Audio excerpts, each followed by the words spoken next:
Bonjour à tous, moi c'est Florent Rumiano. Donc, je suis géographe formé à l'Université de Paris 1 Panthéon-Sorbonne et aussi à l'Institut de géographie alpine de Grenoble.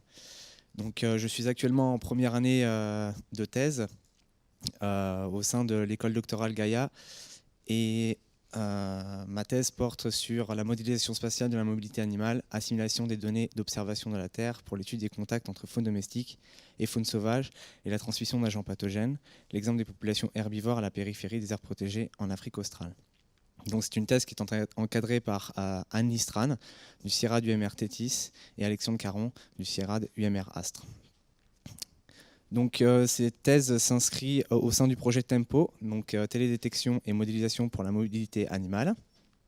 Donc c'est un projet qui se veut pluridisciplinaire à travers l'utilisation de plusieurs disciplines complémentaires comme l'écologie fonctionnelle, l'épidémiologie, la télédétection, la modélisation spatiale. C'est un projet qui se veut également collaboratif dans la mesure où il utilise des données qui ont été collectées au sein de travaux précédents menés par différentes institutions comme l'IRD ou encore le CNRS. Et il y a là la volonté véritable de mettre en commun les compétences de différents laboratoires de recherche afin de répondre plus efficacement aux enjeux de cette thèse.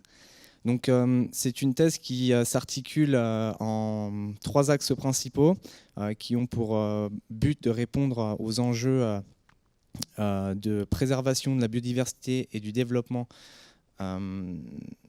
du bien-être des populations animales et humaines au sein des zones d'interface entre aires naturelles protégées et espaces anthropisés.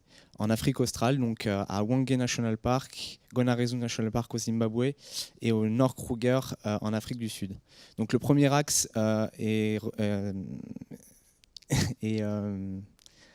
s'articule autour de caractériser les éléments paysagers et environnementaux via la télédétection. Donc ce qu'on entend par éléments paysagers et environnementaux, ce sont l'occupation du sol ou encore les ressources en eau.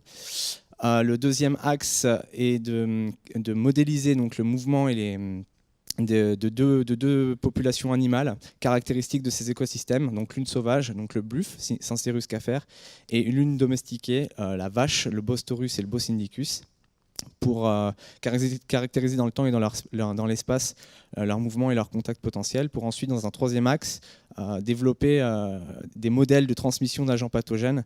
Donc l'un qui s'articule autour d'un pathogène à transmission directe qui est la fièvre afteuse, et l'autre qui est un pathogène à transmission vectorielle qui est la fièvre de la vallée du Rift. Voilà, je vous remercie.